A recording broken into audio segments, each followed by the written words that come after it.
बार फटाफट जुड़ जाए भाई। महेश कुमार गुड मॉर्निंग भाई।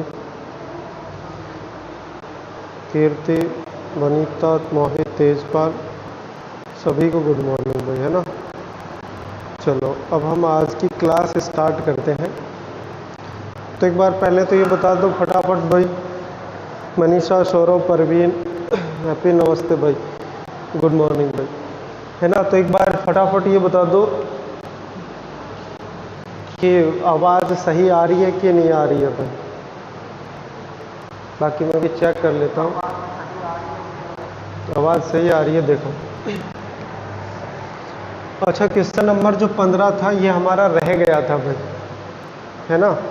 तो क्वेश्चन नंबर 15 था, ये हमारा रह गया था, तो आज मैं इसको करा रहा हूँ। ये भी एक बार एग्जाम में ऐसा ही क्वेश्चन आ गया था।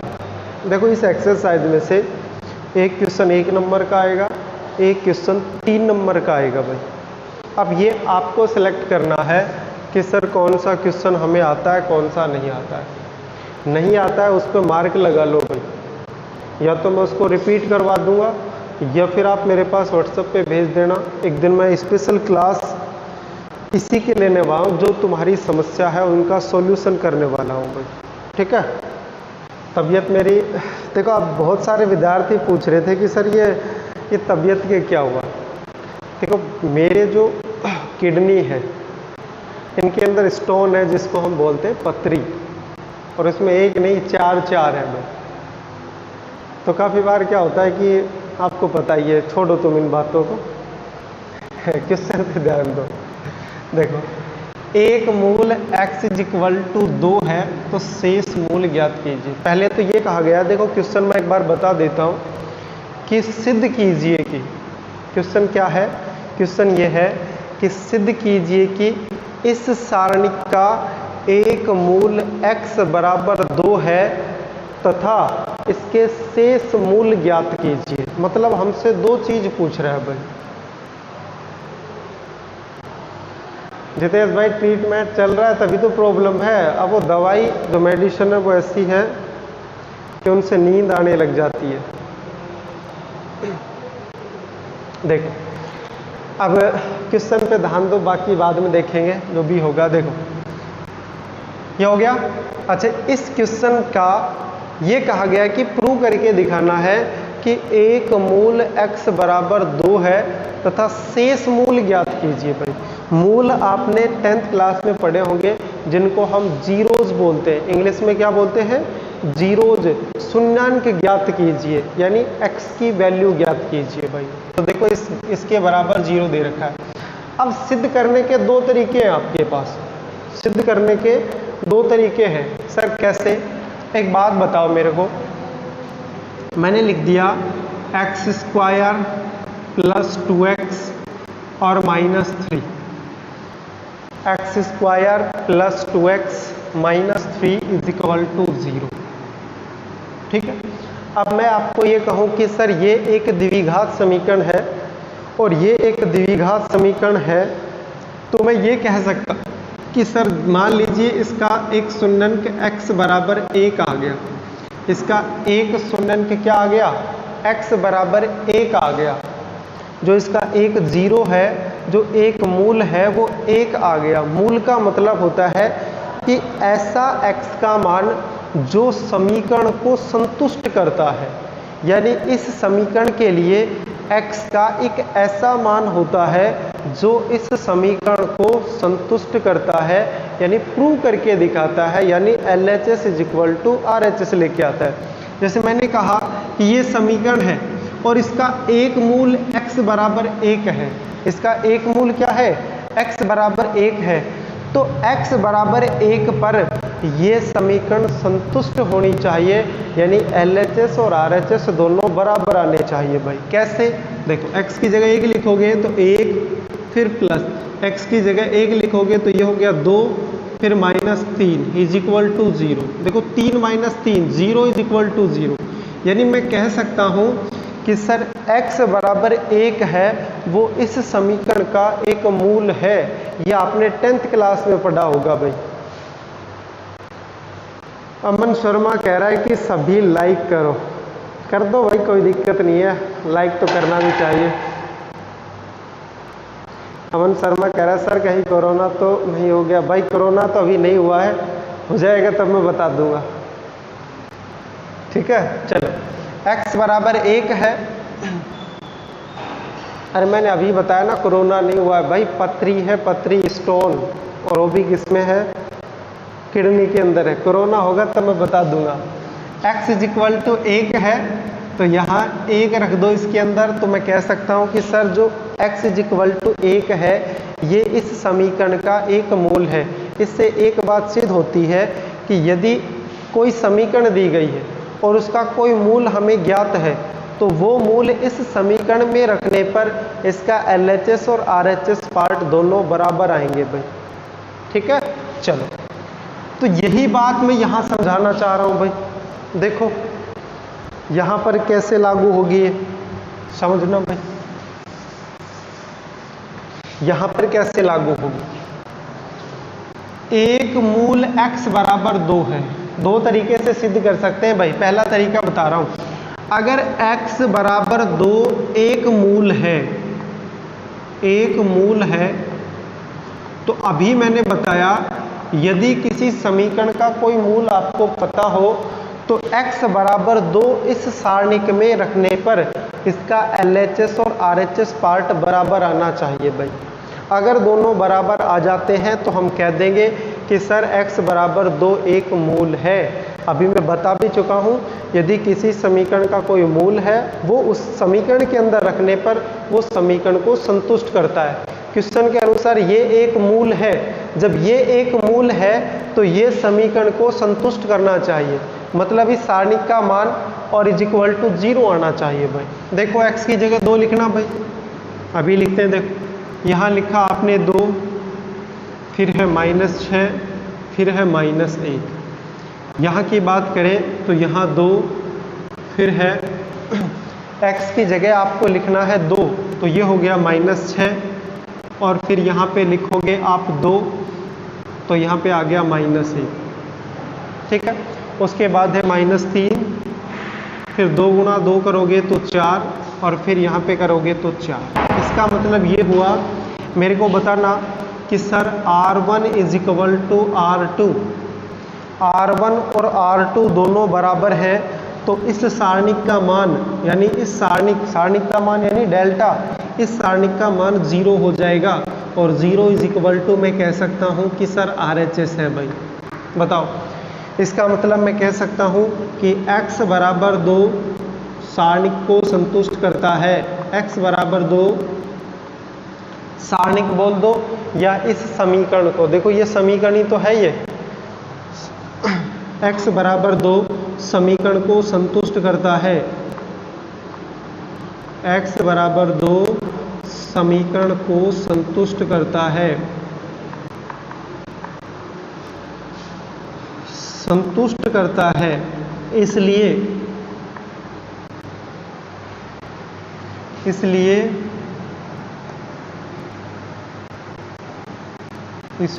x बराबर 2, इसलिए x बराबर 2 समीकरण को संतुष्ट करता है, इसलिए x बराबर 2 समीकरण का एक मूल है। x बराबर 2 समीकरण का एक मूल है।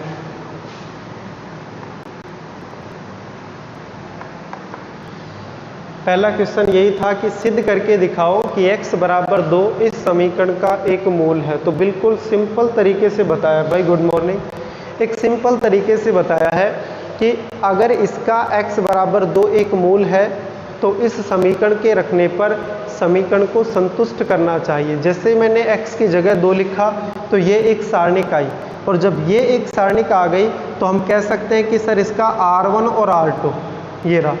अगर किसी सारणिक की 2 पंक्ति या 2 कॉलम समान है तो उस सारणिक का मान 0 होता है, ये हम पहले पढ़ चुके हैं भाई। तो R1 = R2, तो डेल्टा का मान हो गया 0। ये इसका LHS पार्ट था, तो ये RHS पार्ट यानी 0 आ गया भाई। समीकरण x बराबर 2 समीकरण को संतुष्ट करता है, इसलिए x बराबर 2 समीकरण का एक मूल है। तो एक चीज़ तो सिद्ध हो गई भाई, कि ये एक मूल है। ठीक है, अब उसके बाद देख लेते हैं भाई, एक क्वेश्चन यहाँ तक क्वेश्चन आपका कंप्लीट हो गया कि सिद्ध करना था, सिद्ध करके मैंने दिखा दिया। अब एक और क्वेश्चन पूछ रहा है कि शेष मूल ज्ञात कीजिए। शेष मूल का मतलब है कि x के और भी मान आएंगे। जैसे हम द्विघात समीकरण की बात करें तो द्विघात समीकरण में 2 मूल आते हैं भाई, यानी x के 2 मान आते हैं। तो इसी तरह यहाँ पे भी x के 2 मान आएंगे या 3 आएंगे, वो हमें निकालना है।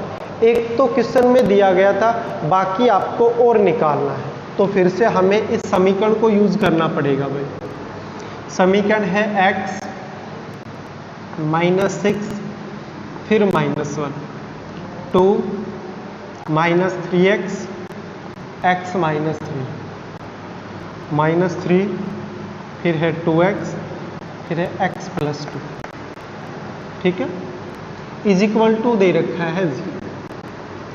अब इस समीकरण को सोल्व करना है और x के और क्या क्या मान आ सकते हैं वो हमें निकालने हैं। चलो फिर से दिमाग लगाओ, फिर से वही तरीका रहेगा भाई। एक पंक्ति को दूसरी पंक्ति में जोड़ो, घटाओ, गुणा करो, भाग करो, कुछ भी करो, आपको यहाँ आंसर लिख के आना है। तो देखो यहाँ मेरे दिमाग में क्वेश्चन आ रहा है कि यहाँ की सर अगर इसमें से मैं इसको घटा दूँ, अगर कॉलम फर्स्ट में से कॉलम थर्ड को मैं घटा दूँ, समझना क्या आएगा, column first minus column third, तो आगे मेरे को कॉलम फर्स्ट को चेंज करना पड़ेगा। सर घटा क्यों रहे हो, क्या बेनिफिट हुआ, अभी आप समझ जाओगे। इसमें से जब इसको घटाओगे तो बताओ x, या इनको जोड़ दे तो भाई देखो जोड़ने से बेनिफिट हो रहा है। x -1 होगा, जब इसको और इसको जोड़ोगे तो देखना भाई x -3 और इसको जोड़ोगे तो +2, तो यहाँ पे भी x -1 आ गया। इसको और इसको जोड़ना x + 2 - 3 तो फिर से x -1। इसका मतलब ये हुआ कि सर घटाने के बजाय आप जोड़ दो, घटाने के बजाय क्या कर दो, आप जोड़ दो। मनीष कुमार यादव 10th के लिए योगेश सर की क्लास लगवाएं। भाई कोशिश करूँगा, बाकी कह नहीं सकता। ठीक है भाई, column first plus column third ये आ गया, तो इसको और इसको जोड़ना भाई x -1 हो गया। इसको और इसको जोड़ना, जब इसको और आप इसको जोड़ोगे तो फिर से क्या आ जाएगा x -1। इसको और इसको जोड़ना फिर से क्या आ जाएगा x -1। तो देखो हुआ ना फायदा, कॉलम फर्स्ट और कॉलम थर्ड को जोड़ने पर x -1 x -1 x -1 आ गया। बाकी को सेम रहने दो। ये लो भाई -3x, फिर आ गया 2x, फिर आ गया -1 x -2 x -3 भाई x -3 x + 2। ठीक है, इज इक्वल टू क्या दिया गया है, इज इक्वल टू 0। अब आपको पता है कि सर कॉलम फर्स्ट के अंदर से x -1 कॉमन ले सकते हैं भाई। क्या कॉमन ले सकते हैं, x -1 आपने कॉमन लिया तो अंदर देखते हैं क्या आएगा। अंदर आपके पास आ जाएगा 1 फिर 1 फिर 1, फिर आ जाएगा -6 -3x, फिर है 2x -1 x -3 x + 2 is equal to 0। बिल्कुल सिंपल सा है। देखो कॉलम फर्स्ट और कॉलम थर्ड को मैंने जोड़ा तो जोड़ने पर हमारे पास ये आ गया भाई। अब कॉलम फर्स्ट में से x -1 कॉमन लेने पर 1 1 1 ये मैंने लिख दिया, कॉलम सेकंड मैंने सेम लिख दिया, कॉलम थर्ड मैंने सेम लिख दिया भाई। यानी अब हमारे पास ये आ चुका है भाई। अच्छा 1 1 1 आ गया तो मैं पहले भी बता चुका हूँ, बिल्कुल सिंपल सा है कि आप आसानी से 0 ला सकते हो भाई। क्या ला सकते हो, 0। 1 में से 1 घटाओगे 0, इस 1 में से इस 1 को घटाओगे तब भी क्या आ जाएगा, 0। तो इसका मतलब ये हुआ कि सर R1 - R2, मतलब R1 में से आप R2 को घटा दो भाई। 1 में से 1 घटाओगे जभी तो 0 आएगा। एक साथ 2 संक्रिया कर सकते हो भाई, एक साथ 2 संक्रिया कर सकते हो। तो R2 माइनस में R3, तो मैं R2 को चेंज कर रहा हूँ। एक साथ मैं दो संक्रिया कर रहा हूं और दो संक्रिया में मैं क्या लेके आ रहा हूं, मैं जीरो लेके आ रहा हूं। कोई देखो कैसे आएगा जीरो, एक में से एक घटाओगे सर जीरो, माइनस 6x इसमें से माइनस 3x घटाओगे तो सर 3x माइनस 6 आ जाएगा भाई, 3x माइनस 6। इसमें से इसको घटाओगे तो माइनस x और प्लस का 3, देखो घटाओगे तो ये माइनस का ये प्लस का, तो प्लस का 3 और माइनस का 1, एक तो 2 बचेगा, इसके अलावा माइनस x बच जाएगा। अरे घटाना सबको आता है भाई, R1 में से R2 को घटाना है, एक में से एक घटा दिया, माइनस 6 में से माइनस 3x घटाओगे तो माइनस इंटू माइनस प्लस हो गया, माइनस 1 में से x माइनस 3 घटाओगे तो 2 माइनस x आ जाएगा भाई। ठीक है, एक साथ दो ऑपरेशन कर रहा हूँ भाई, R2 को भी चेंज कर रहा हूँ, R2 माइनस R3, मतलब R2 में से R3 को घटाना है भाई। घटाओ, ये रहा, एक में से एक घटाओगे sir zero, minus 3x minus 2x तो सर माइनस 5x हो गए। ये लो भाई, इसमें से इसको घटाओगे तो देखना भाई, ये माइनस का ये माइनस का, ये माइनस x कट गया प्लस x कट गया, माइनस 3 और माइनस 2 यहाँ पे आ गया माइनस 5 और बाकी 1 फिर 2x फिर है x प्लस 2 और इस सारणी के बराबर है 0। आपके पास दो जीरो आ गए हैं तो अब आपको ज़्यादा कुछ करने की आवश्यकता है नहीं भाई, क्योंकि यदि आपके पास दो जीरो आ जाए तो आप सारणी का प्रसार कर दो, आपका आंसर आ जाएगा। देखो यहाँ पे जीरो यहाँ पे जीरो, इसका मतलब कॉलम फर्स्ट के अनुसार प्रसार करने पर, तो यहाँ लिखोगे कॉलम फर्स्ट के अनुसार प्रसार करने पर, कॉलम फर्स्ट के अनुसार प्रसार करने पर देखो भाई क्या आएगा, ये x माइनस 1 तो यहाँ पे भी रहेगा भाई, इसको आप कहाँ छोड़ रहे हो, तो x माइनस 1 ये तो पहले से है, अब प्रसार करोगे देखना, इसके लिए करने की आवश्यकता नहीं क्योंकि जीरो है, इसके लिए करने की आवश्यकता नहीं क्योंकि यहाँ पे भी जीरो है, इसके लिए करने की आवश्यकता है भाई क्योंकि यहाँ पे 1 है। देखो A11 A21 A31 और A31 3 प्लस 1 4 सम संख्या मतलब प्लस आएगा, तो एक फिर एक सारणिक बनाओगे और देखो इसको छोड़ना पड़ेगा क्योंकि ये इसकी पंक्ति है भाई, कॉलम है सॉरी, और इसको छोड़ना पड़ेगा क्योंकि ये इसकी क्या है, पंक्ति है, तो बाकी बच गया वो लिख दो। देखो बाकी क्या बच गया, 3x minus 6 2 minus x minus 5x और फिर है 5, x माइनस 1, देखो ये बाहर है, क्रॉस मल्टीप्लाई करोगे, इसका मल्टीप्लाई इससे 5 का गुना 3x से 15x माइनस का 30, बीच में माइनस 5x का करोगे तो माइनस 10x आएगा, लेकिन यहाँ प्लस 10x लिखना पड़ेगा, माइनस माइनस प्लस, लेकिन यहाँ माइनस 5x स्क्वायर, और इज इक्वल टू आपको पता ही है इज इक्वल टू क्या चल रहा है, जीरो चल रहा है भाई। तो देखो x माइनस 1 आपके पास है, यहाँ देखते हैं क्या आया, एक तो माइनस 5x स्क्वायर आया, माइनस 5x स्क्वायर प्लस का 10x और प्लस का 15x, तो कितने हो गए भाई, ये हो गए प्लस के 25x और माइनस के 30 भाई, इज इक्वल टू 0। देखो इसमें भी 5 है, इसमें भी 5 है, इसमें भी 5 है, और एक x स्क्वायर माइनस का है, इसलिए माइनस 5 कॉमन ले लो भाई, माइनस 5x माइनस 1 आपने कॉमन लिया, तो देखो माइनस 5 आपने कॉमन लिया तो यहाँ पे बच गया x स्क्वायर यहाँ पे देखो प्लस का है, माइनस कॉमन लिया है तो ये माइनस, फिर यहाँ पे आ गया 5x और प्लस में 6 इज इक्वल टू 0। -5 या ऐसा कह दो कि -5 को इधर भेज दो तो 0 के बटा में जाके ये हट जाएगा, यानी ये 0 हो जाएगा। तो x - 1 द्विघात समीकरण है। द्विघात समीकरण के शून्यांक मूल सबको निकालने आते हैं भाई, तो निकालो।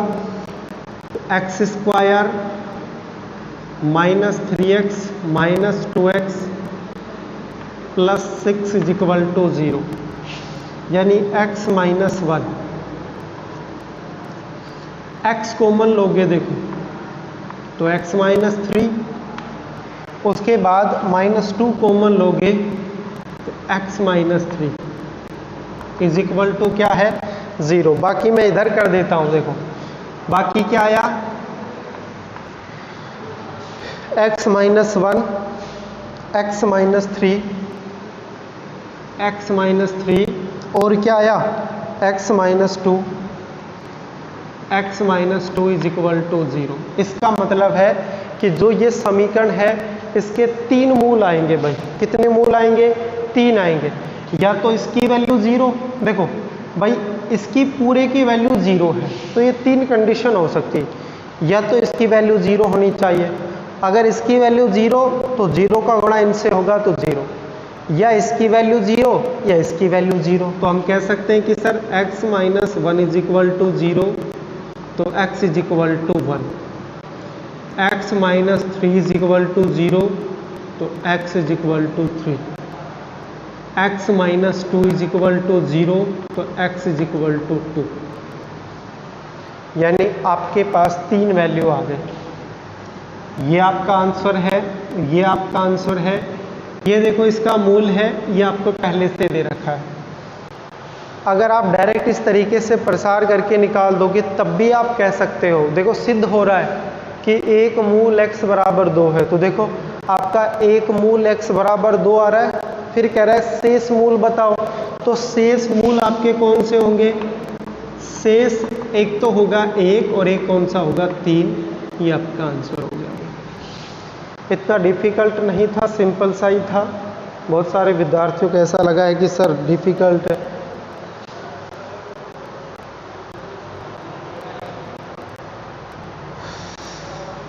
बनीता कह रहे हैं कि सर आंसर में -3 है बट आपका आंसर में 3 आ रहा है। बेटा कहीं ना कहीं या तो माइनस में मिस्टेक हुई होगी, बाकी कोई इतना बड़ा इश्यू है नहीं। आप देख लेना एक बार, कहाँ एक बार जो मैंने तरीका बताया इसी तरीके से आप इसको घर पे करना भाई, फिर देखना कि हो सकता है, मैं ये नहीं कह रहा कि बिल्कुल +3 आएगा, हो सकता है कि कहीं ना कहीं से हमने या तो प्लस माइनस नहीं लगाया हो या कहीं ना कहीं प्लस माइनस हमने छोड़ दिया हो।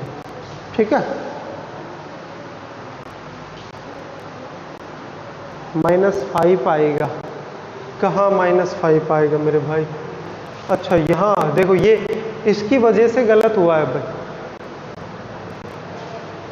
ये देखो आप बता रहे हो, अब देखो इसकी वजह से इधर देखो -5x और -5 था। ठीक है, मैंने यहाँ +5 लिख दिया। आप इसको सोल्व कर लेना भाई। ठीक है, आपका आंसर आ जाएगा। यहाँ से इसके बाद जो ये प्रक्रिया है ये आपने 10th क्लास में पढ़ रखी है भाई, इसको आप घर पे सोल्व करना। ठीक है,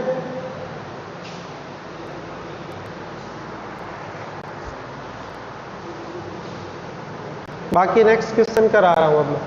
यहाँ -5 आएगा, मैंने +5 लिख दिया क्योंकि यहाँ -5 था, इसकी वजह से हमारा आंसर प्लस माइनस में गलत आ रहा है। आप घर पे इसको आसानी से कर सकते हो भाई।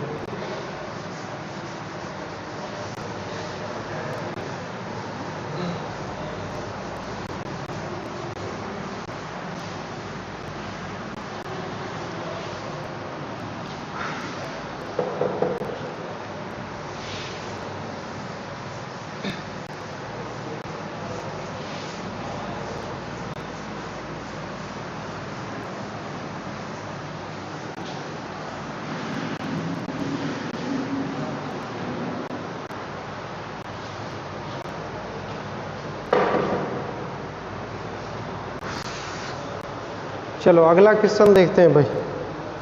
अगला क्वेश्चन क्या है?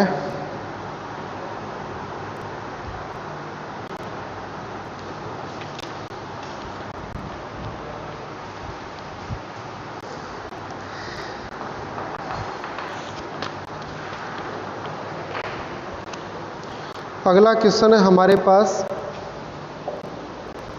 1 1 1 ABC। देखो ये क्वेश्चन नंबर है 19। ये कह रहा है कि एक सारणिक दी गई है 1 1 और 1, फिर है A B C, A cube B cube और C क्यूब। ठीक है, B minus C, C minus A minus B, B minus C, C minus A और फिर है A plus B plus C, A plus B plus C। देखो ये हमें prove करके दिखाना है A plus B plus C। आपको ऐसा लग रहा होगा कि सर ये तो बहुत डिफिकल्ट क्वेश्चन होगा, है ना, बल्कि ऐसा है नहीं भाई, बिल्कुल इजी क्वेश्चन है। देखो ध्यान देना क्या है, मैं इसका LHS पार्ट लेके चलूँगा और RHS पार्ट में लेके आऊँगा भाई। तो देखते हैं इसका LHS पार्ट है क्या। तो इसका LHS पार्ट देखते हैं भाई। इसका LHS पार्ट आपको दिया गया है कि सर 1 1 फिर 1 A B C, A cube B cube C cube. मैं बार बार आपको यही बता रहा हूँ कि यदि कोई भी पंक्ति और कोई भी कॉलम के अंदर यदि 1 1 1 आता है तो क्वेश्चन आपके लिए बहुत सरल है। कैसे? आप आसानी से 0 ला सकते हो भाई। आप आसानी से क्या ला सकते हो? 0 ला सकते हो भाई। सर कैसे लेके आए 0? तो बताओ, यहाँ आप 0 ला सकते हो कि नहीं ला सकते? सर बिल्कुल ला सकते हैं। कॉलम फर्स्ट में से कॉलम सेकंड घटा दो भाई, क्योंकि 1 में से 1 घटाओगे यहाँ 0 आ जाएगा। यहाँ पे भी आप 0 ला सकते हो। 1 में से 1 घटाओगे तो यहाँ पे भी 0 आ जाएगा भाई। ठीक है, तो क्या लिखेंगे? कॉलम फर्स्ट माइनस में कॉलम सेकंड। कॉलम फर्स्ट में से कॉलम सेकंड घटाएंगे क्योंकि मेरे को 0 लेके आना है भाई। तो 1 में से 1 घटाओगे तो यहाँ 0 आ जाएगा। इस 1 में से 1 घटाओगे तो यहाँ पे भी 0 आ जाएगा भाई। तो कॉलम फर्स्ट माइनस में कॉलम सेकंड, इसका मतलब हम चेंज कर रहे हैं कॉलम फर्स्ट को। यहाँ पे भी तो 0 ला सकते हो भाई। देखो एक साथ 2 संक्रिया कर सकते हो। सिर्फ कंडीशन ये है कि सर यहाँ आपने C1 यूज किया है तो यहाँ C1 यूज नहीं करना है। ठीक है, क्योंकि चेंज किसको कर रहे हैं? C1 को कर रहे हैं भाई। तो C2 में से आप C3 घटा दोगे, कॉलम सेकंड में से कॉलम थर्ड घटाओगे, क्योंकि 1 में से 1 घटाओगे तब भी तो क्या आने वाला है? 0 आने वाला है। यहाँ C2 है तो सर C2 को चेंज कर दो। एक साथ 2 संक्रिया, कॉलम फर्स्ट को चेंज कर रहे हैं, कॉलम सेकंड को चेंज कर रहे हैं। कॉलम फर्स्ट में से कॉलम सेकंड घटा रहे हैं, कॉलम सेकंड में से कॉलम थर्ड घटा रहे हैं भाई। तो देखते हैं क्या आने वाला है। देखो भाई, 1 में से 1 घटाओगे सर 0 आ गया। A में से B घटाओगे सर A माइनस B आ गया। A cube minus B cube, sir A cube minus में B क्यूब आ गया। कॉलम फर्स्ट चेंज हो गया, कॉलम सेकंड को भी चेंज करना है। 1 में से 1 घटाओगे सर 0 आ गया। B में से C घटाओगे सर B माइनस C आ गया। B क्यूब, इसमें से C क्यूब घटाओगे तो sir B cube minus C cube आ गया है। और उसके अलावा है 1, फिर C और फिर है C क्यूब। ठीक है भाई, अब बिल्कुल सिंपल सा है। देखो आपने एक फॉर्मूला पढ़ा होगा, एक सूत्र पढ़ा होगा भाई, एक सूत्र पढ़ा होगा, एक फॉर्मूला आपने पढ़ा होगा कि sir A cube minus B cube. अगर ऐसा कोई फॉर्मूला आता है A cube minus B cube, तो सर इसको हम ऐसे लिख सकते हैं A minus B A square plus a b plus b square. यह आपने पढ़ा होगा कि sir a cube minus b cube minus 3a square b, ऐसा आपने पढ़ा है ना, प्लस 3ab स्क्वायर, ऐसा पढ़ा होगा आपने। वही फॉर्मूला है ये भाई। a माइनस बी का मल्टीप्लाई इससे करोगे तो आपके पास आने वाला है a cube minus b cube minus 3a square b plus 3ab square. ठीक है भाई, ये फॉर्मूला मैं यहाँ यूज करने वाला हूँ। देखो हमें 2 जीरो लेके आना था, 2 जीरो लेके आ गए। मैं डायरेक्ट प्रसार भी कर सकता था, लेकिन मेरे को लगा कि यहाँ फॉर्मूले लगाने से आपको फ़ायदा होगा। क्या फ़ायदा होगा ये आप समझना। यहाँ 0 है, 0 रहने दो। a माइनस बी है, a माइनस बी रहने दो। इस a cube minus b cube की जगह क्या मैं a minus b a square plus a b plus b square ऐसा लिख सकता हूँ? सिर्फ फॉर्मूला ही तो लगाया है। A cube minus b cube का भाई 0 है, 0 रहने दो। बी माइनस सी है, ये लो भाई बी माइनस सी लिख दिया। बी क्यूब माइनस सी क्यूब, इसके अंदर भी हम फॉर्मूला लगाएंगे तो क्या आ जाएगा? B minus c.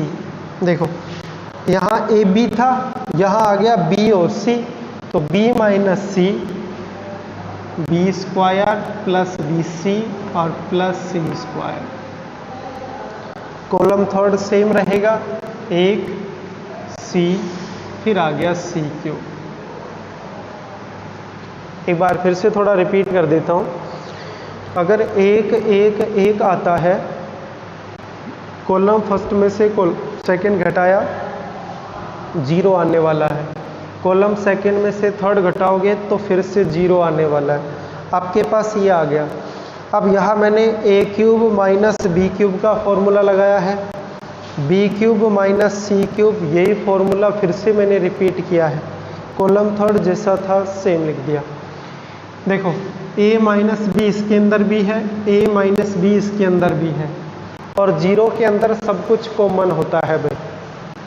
b minus सी इसके अंदर भी है, b माइनस सी इसके अंदर भी है, और 0 के अंदर सब कुछ कॉमन होता है भाई। तो क्या कह सकता हूँ कि सर कॉलम फर्स्ट व कॉलम सेकंड में से क्रमशः कॉलम फर्स्ट व कॉलम सेकंड में से क्रमशः, कॉलम फर्स्ट में क्या कॉमन आ रहा है? देखो 0 में सब कुछ common, a minus b, a minus b, sir a minus b. और कॉलम सेकंड के अंदर से क्या कॉमन आ रहा है? Sir b minus c, b minus c उभयनिष्ठ लेने पर, यानी कॉमन लेने पर, उभयनिष्ठ लेने पर हम कॉमन ले रहे हैं भाई।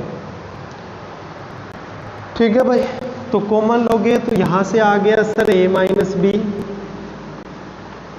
यहां से आ गया सर b माइनस सी, और अंदर हमारे पास देखो, अंदर हमारे पास क्या बचेगा कि सर 0, फिर 1, फिर यहाँ पे बचेगा a square plus a b plus b square. यहाँ पे देखो 0, फिर 1, और फिर आपके पास बचेगा sir b square plus b c plus c square, और फिर यहाँ पे है 1 सी और सी क्यूब। ठीक है भाई, तो यहाँ तक तो समझ में आ गया होगा, इतना डिफिकल्ट भी नहीं है ये। चलो अब आगे देखो, इधर का मिटा देता हूँ भाई।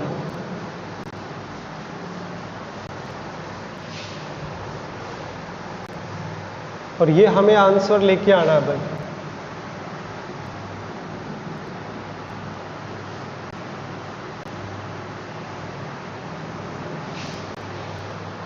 देखो, अगर आप एक स्टेप और करना चाहो तो कर सकते हो। सर क्या भाई, अगर एक में से इस एक को घटाऊंगा तो बताओ यहाँ पे 0 आने वाला है कि नहीं आने वाला है? अगर इस एक में से इस एक को घटा दूंगा तो यहाँ 0 आ जाएगा भाई। क्या आ जाएगा? 0। अगर तुम्हें लगता है कि नहीं सर हमें इतना नहीं करना, आप यहीं पे इनका प्रसार कर दो, तो R1 के अनुसार प्रसार करने पर इसको हटा दो, इसको, मतलब इनका सिर्फ क्रॉस मल्टीप्लाई होने वाला है। ठीक है, चलो मैं प्रसार कर रहा हूं भाई। R1 के अनुसार प्रसार करने पर, R1 के अनुसार प्रसार करने पर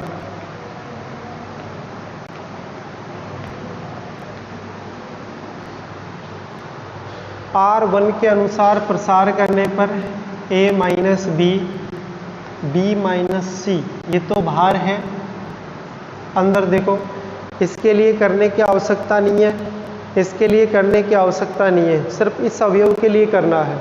तो यहाँ एक है, एक लिखो, फिर एक छोटी सारणिक बनाओगे। ये अवयव है तो देखो ये इसका पंक्ति है, ये इसका कॉलम, इनको तो हटा दो, तो क्या बच गया? एक, फिर इधर एक, ए स्क्वायर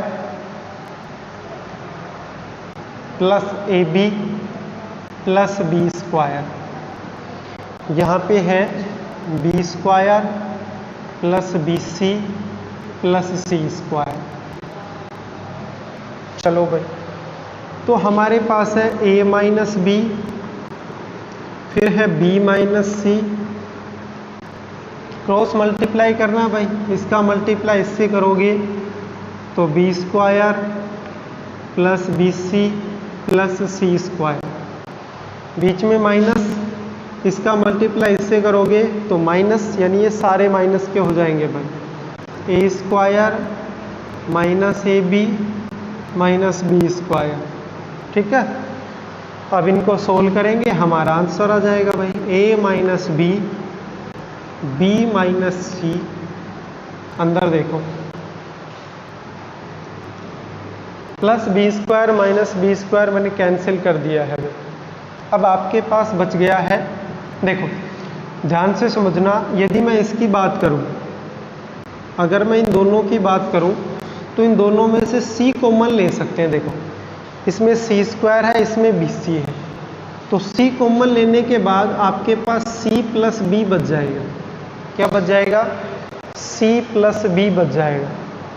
और इन दोनों के अंदर से यदि आप कॉमन लेते हो माइनस ए, तो क्या बचेगा भाई? इसके अंदर से उसके अंदर से, तो आपके पास बचने वाला है a plus b, a plus b. ठीक है, ये हमारे पास बचने वाला है। सर इनसे क्या बेनिफिट हुआ? हमें तो ये लेके आना है सर, c माइनस ए, देखो a माइनस बी आ गया, b माइनस सी आ गया। एक तो हमें चाहिए c माइनस ए, एक तो हमें चाहिए c माइनस ए, और एक हमें चाहिए a प्लस बी प्लस सी। तो यहाँ कुछ ना कुछ मिस्टेक आ रही है भाई। ओहो, a b plus b square, ये बी स्क्वायर कट गया, इन दोनों के अंदर से कॉमन लेते हैं। देखो एक स्टेप थोड़ी एक्स्ट्रा बढ़ गई है, अगर मैं इस तरीके से करूँगा तो एक स्टेप एक्स्ट्रा बढ़ गई है, तो इस स्टेप को मैं मिटा ही देता हूँ भाई। क्यों? क्योंकि आपका ध्यान ना एक इस आंसर पे होना चाहिए, आंसर पे चाहिए हमें c माइनस ए। क्या चाहिए? c माइनस ए। तो c माइनस ए देखो कब आ सकता है? जब इन दोनों के अंदर से हम कॉमन लें, इसके अंदर से और इसके अंदर से कॉमन लूंगा, तभी मेरे पास c माइनस ए आने वाला है भाई। क्या आएगा? c माइनस ए। तो इसके अंदर से और इसके अंदर से आप कॉमन लो, ताकि हमारे पास c माइनस ए आ जाए। इसके अंदर से, इसके अंदर से आपने a कॉमन लिया, b कॉमन लिया, तो यहाँ से तो आपके पास बच गया c, और यहाँ से आपके पास क्या बच गया? माइनस ए। ठीक है, अच्छा इन दोनों को ध्यान से देखो भाई, बीच में प्लस लगा देता हूँ। इन दोनों को ध्यान से देखो, c square minus a square, यानी आपके पास है c square minus a square, तो क्या इसके अंदर मैं फॉर्मूला लगा सकता हूँ? ए स्क्वायर माइनस बी स्क्वायर का एक बार जोड़ दो, एक बार घटा दो, यानी क्या लिख सकता हूँ? सी प्लस ए और सी minus a square minus b square का फॉर्मूला लगा के आप ऐसा लिख सकते हो। इसका मतलब इन दोनों की जगह सी माइनस ए, सी प्लस ए ये हम लिख सकते हैं और ये आपका आंसर आ गया भाई। A minus b, b minus C, C minus ए इसके अंदर से और इसके अंदर से कॉमन लोगे तो सी माइनस ए कॉमन आ गया, तो देखो अंदर क्या बचा, यहाँ से b बच गया, यहाँ से a प्लस सी बच गया, तो मैं कह सकता हूँ कि sir a plus b plus c, और यही आपका क्या है? आंसर है भाई। ठीक है, यही आपका आंसर है भाई। तो एक बार फटाफट बताओ कि ये क्वेश्चन समझ में आया कि नहीं आया? हाँ सर,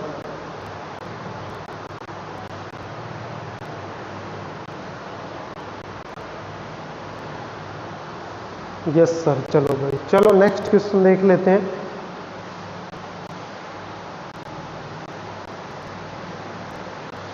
अगला क्वेश्चन देखो भाई, एक क्वेश्चन और करा देता हूं मैं। देखो बिल्कुल सिंपल सा था भाई, ये बस जीरो लेके आना था और एक फॉर्मूला लगाना था। तो टाइम हमारे पास कम है तो एक सिंपल सा क्वेश्चन करा देता हूं फिलहाल मैं।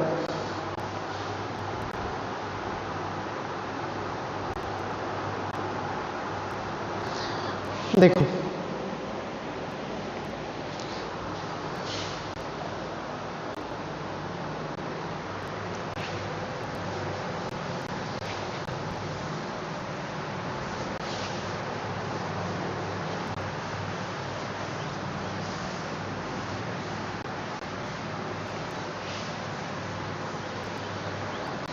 देखो एक सिंपल सा ही है जो हमने पहले आज 15वां सवाल किया था, ऐसा ही है भाई। यदि क्वेश्चन नंबर 21 है ये, क्वेश्चन नंबर 21 क्या कह रहा है? यदि a plus b plus c, a plus b plus c is equal to 0, तो हल कीजिए a माइनस एक्स, फिर c, फिर b, फिर है c, b माइनस एक्स, फिर है a, फिर है b, a, c minus x. ये कह रहा है कि भाई इसको हल कीजिए। ठीक है, a plus b plus c is equal to 0, तो निम्नलिखित समीकरण को हल कीजिए। और मैं पहले भी बता चुका हूं, हल का मतलब होता है x का मान पूछना, यानी आपसे x का मान पूछ रहा है, यानी समीकरण को सोल्व करके हमें x का मान निकालना है। इसने एक विशेष कंडीशन दे रखी है कि a प्लस बी प्लस सी इन तीनों का योगफल 0 के बराबर है भाई। ये आपको दिया गया a प्लस बी प्लस सी इन तीनों को जोड़ने पर इसका मान 0 आता है, तो इस सारणी को हल कीजिए। हल का मतलब है x का मान ज्ञात करना। यह हमसे सिद्ध नहीं करवा रहा है। बहुत सारे विद्यार्थी तो इसको सिद्ध करने लग जाएंगे। मैं पहले भी बता चुका हूं, हल का मतलब होता है x का मान, यानी x की वैल्यू क्या आएगी। चलो ठीक है भाई, अब दिमाग लगाओ, फिर से वही कोशिश करो कि या तो कहीं ना कहीं 0 आ जाए, या कोशिश करो कि कुछ ना कुछ कॉमन आ जाए, ताकि सवाल थोड़ा सरल हो जाए। तो देखो, अच्छा मेरे दिमाग में एक क्वेश्चन आ गया, यहाँ से ही देखो एक आइडिया भी आ गया क्या करना चाहिए। मेरे दिमाग में यह आ गया कि सर अगर हम इन तीनों को जोड़ ले तो, देखो इसको इसको और इसको जोड़ ले तो फायदा होगा। क्या फायदा होगा? a plus b plus c minus x, a plus b plus c minus x, a plus b plus c minus x, मतलब ये कॉमन आ जाएगा। इसका मतलब ये हुआ कि sir R1 plus R2 plus R3, इन तीनों को आप जोड़ के R1 की जगह लिख दो, मतलब R1 को चेंज कर दो। इससे आपका क्वेश्चन थोड़ा सरल हो जाएगा भाई। सर कैसे, देखना भाई, इन तीनों को जोड़ना, इन तीनों को जोड़ना तो क्या आने वाला है, a plus b plus c minus x. इन तीनों को जोड़ना a plus b plus c minus x. Sir यहाँ पे भी यही आएगा, a plus b plus c minus x. इन तीनों को जोड़ोगे तो भी यही आएगा, a plus b plus c minus x. R1 को चेंज कर दिया है, R1 plus R2 plus R3 में। बाकी देखो C है, फिर है B है, फिर है B माइनस एक्स है, फिर है A, फिर A है और फिर है C माइनस एक्स, और इज इक्वल टू क्वेश्चन के अनुसार हमें 0 दिया गया है, इज इक्वल टू 0। अब क्या करें सर, R1 के अंदर से a plus b plus c minus x बराबर, या इसमें से कॉमन ले लो सर, तो यहाँ लिखोगे R1 में से a plus b plus c minus x उभयनिष्ठ लेने पर, या हम कह सकते हैं कॉमन लेने पर भी।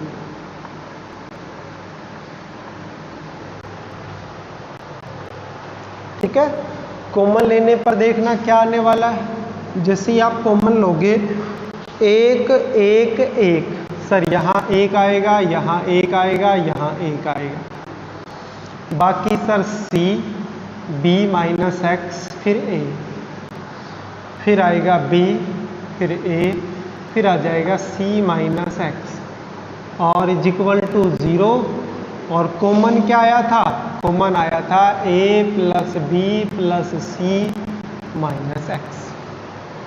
ठीक है, एक एक एक आ गया तो ज़्यादा दिमाग लगाने की आवश्यकता है ही नहीं कि सर एक एक एक आ गया तो हम 0 ला सकते हैं, यहाँ पे भी 0 ला सकते हैं और यहाँ पे भी क्या ला सकते हैं, 0 ला सकते हैं भाई। तो देखो भाई, a plus b plus c minus x. अच्छा, इसको छोटा कर देते हैं भाई, प्रश्नानुसार, प्रश्नानुसार यानी प्रश्न के अनुसार, प्रश्नानुसार a plus b plus c is equal to 0, यानी प्रश्न के अनुसार a plus b plus c is equal to क्या दिया गया है, 0। तो बताओ a plus b plus c, इनकी जगह 0 लिख दूं, इनकी जगह 0 लिख दिया तो बाहर केवल आपके पास माइनस एक्स बच गया। क्या बच गया, माइनस एक्स, क्योंकि a प्लस बी प्लस सी की जगह मैंने 0 लिख दिया अभी। ठीक है, अंदर देखो, यहां 0 कैसे ला सकते हो भाई, यहां 0 कैसे ला सकते हो सर, कॉलम फर्स्ट में से कॉलम सेकंड घटा दो, कॉलम सेकंड में से कॉलम थर्ड घटा दो। तो मैं यहां लिख देता हूं, यही लिखना पड़ेगा वरना कंफ्यूज हो जाओगे तुम। कॉलम फर्स्ट को चेंज किया, column first minus column second, column second को चेंज किया, column second minus column third. अगर आपके पास एक एक एक आ जाता है तो आप तो 0 ले आओ, यहाँ 0 आ जाएगा, इसमें से यदि इसको घटा दो, यहाँ 0 आ जाएगा, इसमें से यदि इसको घटा दो, एक साथ 2 संक्रिया कर सकते हो।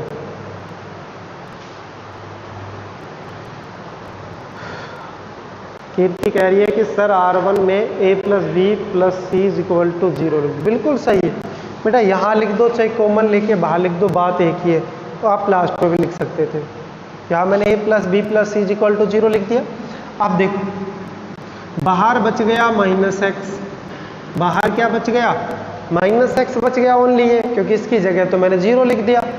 एक में से एक घटाओगे सर 0, इसमें से इसको घटाओगे तो c minus b plus x.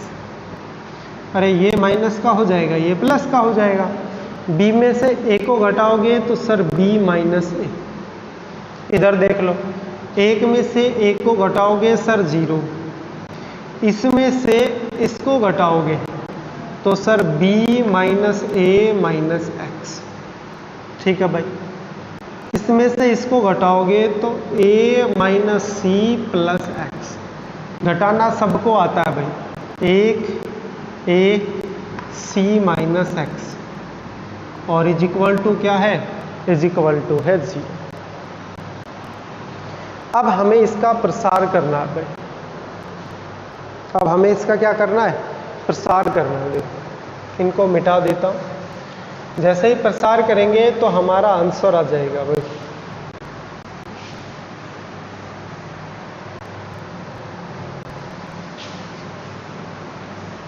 Question को मैं और भी सरल बना सकता था भैया, एक स्टेप और भी ले सकता हूं, इनको जोड़ के गया घटा के, लेकिन इतना नहीं करना। चलो,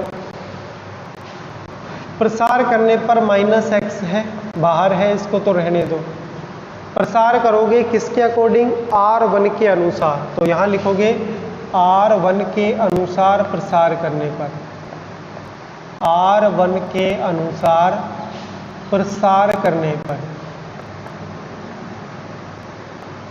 यानी R1 के अनुसार हमें क्या करना है, प्रसार करना है। इसके लिए लिखने की आवश्यकता नहीं, इसके लिए आवश्यकता नहीं, क्योंकि बाहर 0 है तो 0 का मल्टीप्लाई जैसे अंदर होगा तो फिर 0 हो जाएगा। तो क्या आने वाला है, 1 इस अवयव के लिए होगा ओनली। ये इसकी पंक्ति है, ये इसका कॉलम है, इनको छोड़ दो, ये बचेंगे भाई, c minus b plus x, b minus a, b minus a minus x, a minus c plus x. ये सारणिक है भाई, इज इक्वल टू है 0। क्रॉस मल्टीप्लाई करेंगे, आंसर लेके आएंगे भाई। इसको मैं और भी सोल्व कर सकता था भाई, इस सारणिक को हम और भी सोल्व कर सकते थे। हम यहीं पे इनका क्रॉस मल्टीप्लाई कर देते हैं। देखो, सी का ए के साथ तो हो गया ए सी, सी का माइनस सी के साथ करोगे माइनस सी स्क्वायर, सी का एक्स के साथ करोगे तो सी एक्स, माइनस बी का करोगे तो माइनस ए बी, फिर आ जाएगा प्लस बी सी, इसका इसके साथ आ गया प्लस बी सी, इसका इसके साथ करोगे तो माइनस बी एक्स, एक्स का इसके साथ करोगे तो ए एक्स, माइनस सी एक्स और प्लस एक्स स्क्वायर। ठीक है, इनका मल्टीप्लाई इनसे, इनको जोड़ घटा के 1-2 जीरो और ला सकते थे हम, है ना, या फिर इन संख्या को कम कर सकते थे ताकि इतना बड़ा मल्टीप्लाई करने की आवश्यकता नहीं पड़ती। चलो, इनका मल्टीप्लाई इससे करोगे, देखो बाहर माइनस है तो चिन्ह बदलना पड़ेगा, b का b के साथ b स्क्वायर प्लस का, लेकिन माइनस b स्क्वायर लिखना पड़ेगा। इस b का इसके साथ माइनस ए बी, तो यहाँ प्लस ए बी, इसका इसके साथ माइनस बी एक्स, यहाँ प्लस बी एक्स, इसका इसके साथ करोगे तो माइनस ए बी यानी प्लस ए बी, इसका इसके साथ प्लस ए स्क्वायर यानी यहाँ पे माइनस ए स्क्वायर, इसका इसके साथ तो प्लस ए एक्स यानी माइनस ए एक्स। ये लो भाई, इज इक्वल टू क्या है, इज इक्वल टू है 0। एक तो है माइनस एक्स, बाहर रहने दो, अंदर देख लेते हैं भाई। ये माइनस ए स्क्वायर है, कहीं पे भी प्लस ए स्क्वायर नहीं है, क्या कुछ कट रहा है, देखो भाई, कहीं पे भी कुछ भी, एक तो ये minus a b plus a b, एक तो ये कैंसिल हो रहा है। और देखो भाई, माइनस ए एक्स प्लस ए एक्स, ये भी कैंसिल हो गया। और देख लेते हैं भाई, प्लस का बी सी क्या माइनस का बी सी है, कहीं पे भी नहीं है, बाकी जो बच गया उनको लिख लेते हैं। देखो एक तो है माइनस ए स्क्वायर, ये लिख दिया, एक है माइनस बी स्क्वायर, एक है माइनस सी स्क्वायर, इसके अलावा a b plus a b plus ये देखो ये रहा बी ए बी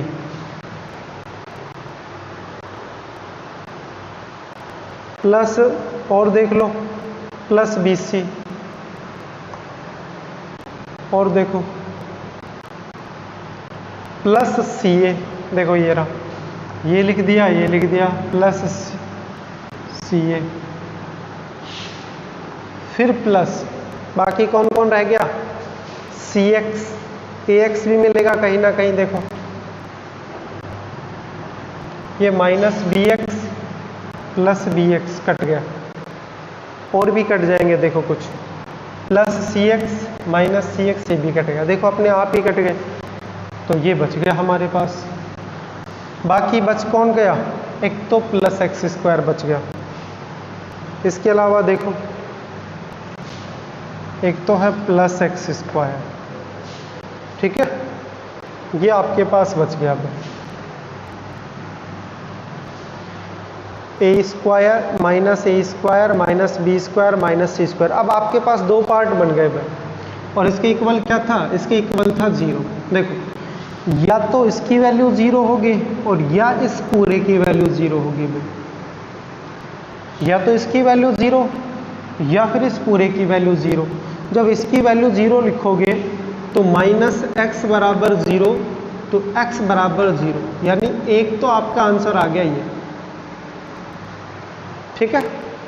या फिर इसकी वैल्यू 0, इसकी वैल्यू 0 का मतलब है minus a square minus b square. अब एक फॉर्मूला लगेगा, आप ध्यान देना कि आपके याद है कि नहीं है, फटाफट बताओ कि क्या यहाँ पे कौन सा फॉर्मूला लगा सकते हैं। इसके अंदर एक फॉर्मूला लगने वाला है, आपने कहीं ना कहीं पढ़ा भी होगा, a प्लस बी प्लस सी का होल क्यूब ऐसा, या होल स्क्वायर का फॉर्मूला पढ़ा होगा, ध्यान देना, इनको पक्षांतर करके लेके जाओ, तो एक्स स्क्वायर, इनको इधर लेके जाओगे तो a square plus b square plus c square minus a b minus b c minus c a. एक बार फटाफट बता दो भाई।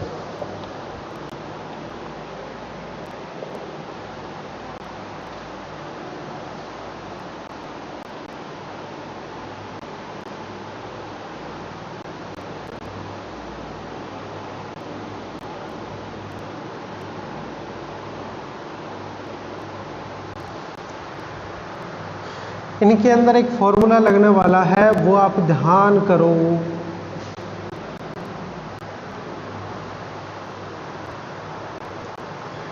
मैंने आपको थोड़ा सा हिंट दे दिया भाई, a प्लस बी प्लस सी का होल स्क्वायर का फॉर्मूला, ठीक है। उसमें इतना था, a square plus b square plus c square plus 2ab plus 2bc plus 2ca, याद करना एक बार, है ना। देखो मैं थोड़ा सा कर भी देता हूँ, टाइम हमारे पास इतना है नहीं। देखो आपने ये पढ़ा होगा a प्लस बी प्लस सी, इनको मिटाना ही पड़ेगा भाई, यहाँ से मैं मिटा के,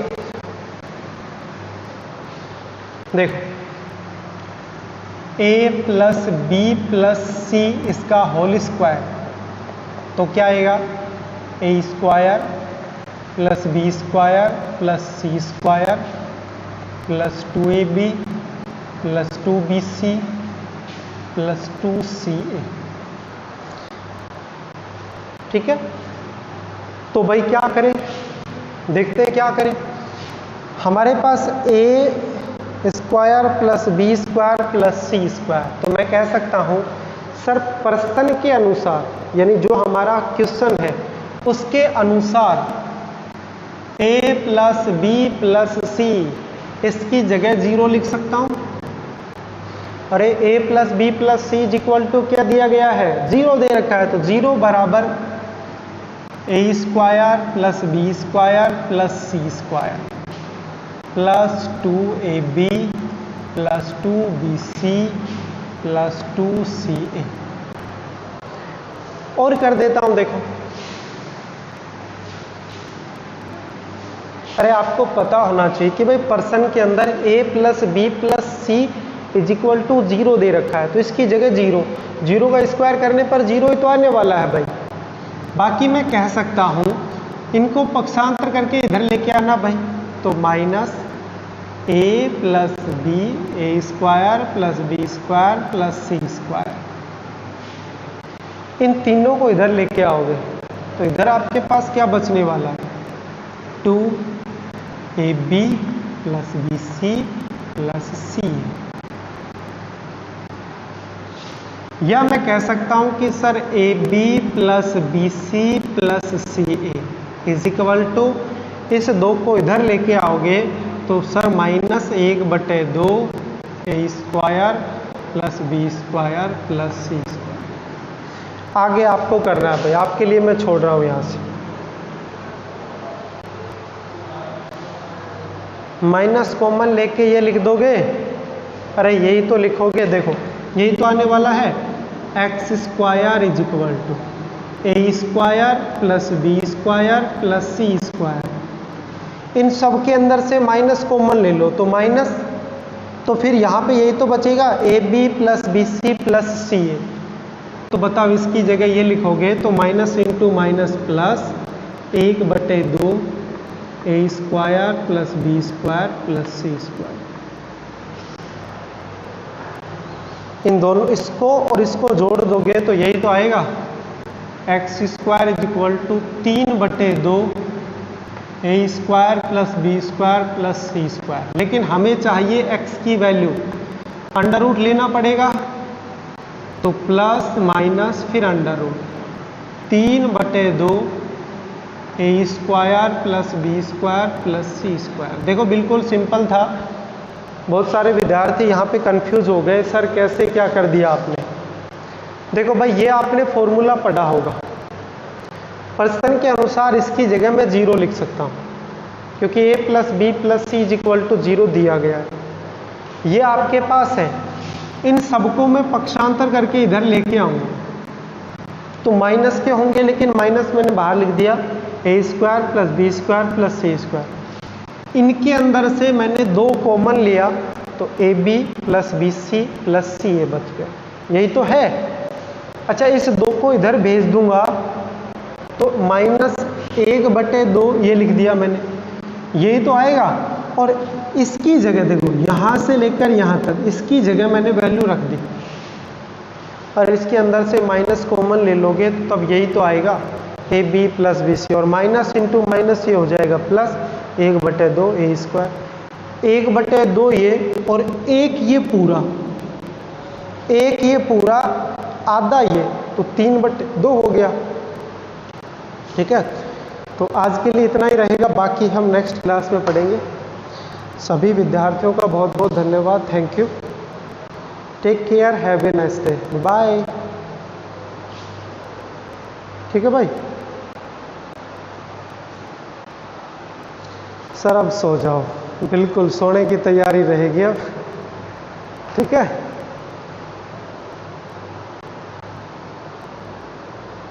बाय, टेक केयर भाई।